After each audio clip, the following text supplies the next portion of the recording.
मेरे समान कौन है बलवान, मेरे समान धनवान कौन है, मेरे जैसा कौन है, ये मैंने किया, ये मेरी बनाई हुई संपत्ति है, इसे मैंने तैयार किया है। यही हाल हम इंसानों का है। करते सब भगवान है, बिना उनकी इच्छा के एक पत्ता भी नहीं हिलता। गीता में ऐसा कहा गया है। अभिमानम सुरापान, अभिमान करना और मदिरा पान करना बराबर बताया गया है। कोई भी चीज हो, मैं कर रहा हूँ, मैं करता हूँ, जिसमें तुम्हें अभिमान है, ऐसी कोई भी सामग्री इस संसार में रहने वाली नहीं है। किस बात का अभिमान करते हो?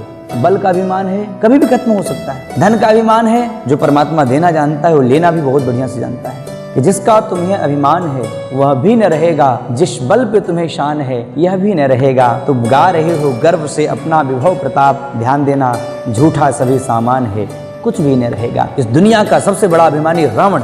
थोड़ा सा विचार करना आप लोग। चलत दशानन डोलत अवनी, पृथ्वी कांपती थी उसके चलने से। मौत को पैर के नीचे दाब करके सिंहासन पर विराजमान होता था, बैठता था। इतना ही नहीं, उसके घर वरुण देवता पानी भरने का काम करते थे, अग्नि देवता भोजन बनाने का काम करते थे, पवन देवता झाड़ू लगाने का काम करते थे, खुद साक्षात ब्रह्मा उसके घर वेद का पाठ करते थे। सोने की नगरी का राजा वो रावण, इतना सारा सब कुछ होने के बाद, इतना बड़ा साम्राज्य होने के बाद भी उसका अभिमान खत्म हुआ।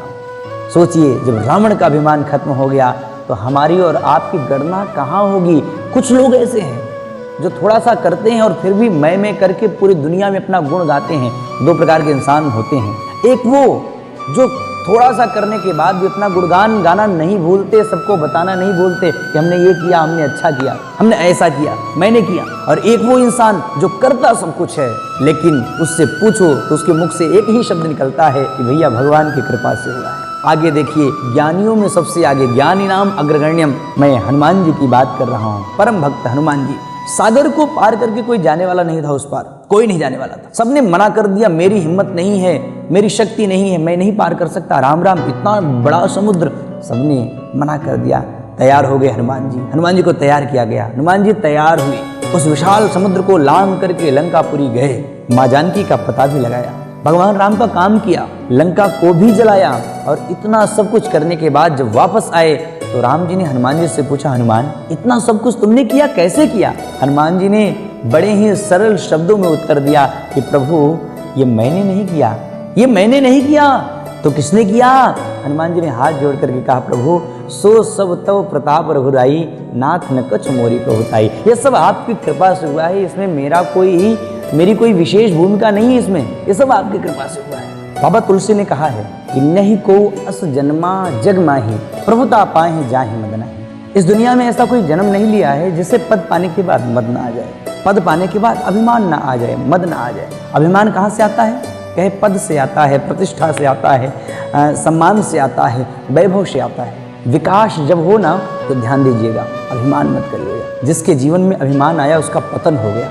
ऊंचे पर्वत पे चढ़ना हो ना, झुक करके चढ़ना होता है। जिसको ऊंचाई पर जाना हो उसे अकड़ना नहीं चाहिए, उसे सरल बन करके रहना चाहिए, विनम्र बन कर रहना चाहिए। उसके जीवन में अभिमान नहीं होना चाहिए। एक बार हनुमान जी से राम जी ने कहा, हनुमान कोई पद ले लो। हनुमान जी को पता था जहां पद आया वहीं अभिमान आएगा, मद आएगा। हनुमान जी ने कहा, प्रभु मुझे पद नहीं चाहिए। राम जी ने कहा, नहीं हनुमान, तुम मेरे सबसे अच्छे भक्त हो, तुम्हें एक पद लेना होगा, कोई पद ले लो। हनुमान जी आश्चर्य में पड़ गए कि आज भगवान पद देना चाहते हैं और भगवान बोल रहे हैं कि पद ले लो। हनुमान जी ने क्या किया? भगवान से कहा, प्रभु मुझे एक नहीं, मुझे 2 पद चाहिए। आप देना चाहते हैं ना तो मुझे 2 पद दीजिए। राम जी ने कहा, हनुमान अभी तक तुम एक भी पद लेने के लिए तैयार नहीं थे, अचानक क्या हो गया कि तुम 2 पद मांग रहे हो? हनुमान मांगो, तुम्हें कौन सा पद चाहिए, कौन कौन पद चाहिए तुम्हें, मैं दूंगा। हनुमान जी ने क्या किया?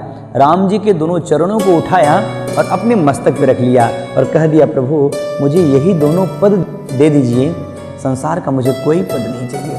भगवान से जुड़ करके रहोगे ना तो अभिमान कभी नहीं आएगा, क्योंकि भक्त के अंदर अभिमान होता है। इस दुनिया का सबसे बड़ा अभिमानी सुतेक्षण था और उसने कहा कि प्रभु एक अभिमान मेरे जीवन से कभी जाने मत देना। आप सोच रहे होंगे कौन सा अभिमान? सुतेक्षण ने बड़े स्पष्ट भाव में कहा है कि अस अभिमान जाई जनि भोरे, मैं सेवक रघुपति पति मोरे।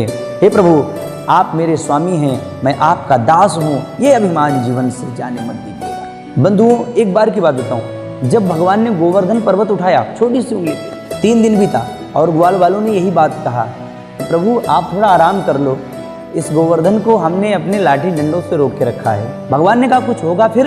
ग्वाल वालों ने कहा प्रभु इतने समूह में हमने लाठी डंडे लगाए हैं, कैसे क्या हो सकता है? कुछ नहीं होगा, आप टेंशन मत लीजिए, आप थोड़ा सा आराम कर लीजिए। भगवान ने कहा ठीक है। थोड़ी सी उंगली भगवान ने नीचे किया और जैसे ही उंगली नीचे किया, जितने लाठी डंडे लगे थे ना, जिन पे अभिमान था उन ग्वाल वालों के, सबके लाठी डंडे अपने आप चटपट करके टूटना प्रारंभ हो गए। सबके लाठी डंडे टूट गए। ग्वाल वालों ने चिल्लाया बचाओ प्रभु। भगवान ने फिर उंगली लगा दिया। यही हाल हम इंसानों का है। देखिए, करते सब भगवान हैं, बिना उनकी इच्छा के एक पत्ता भी नहीं हिलता। गीता में ऐसा कहा गया है। इतिहास उठा करके देख लीजिएगा, जिन जिन का पतन हुआ उनमें मूल कारण अभिमान जरूर रहा होगा।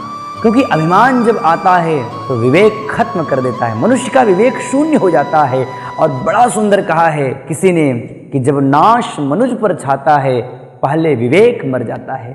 जब विनाश का समय आता है ना, तो पहले विवेक खत्म हो जाता है। विनाश काले विपरीत बुद्धि।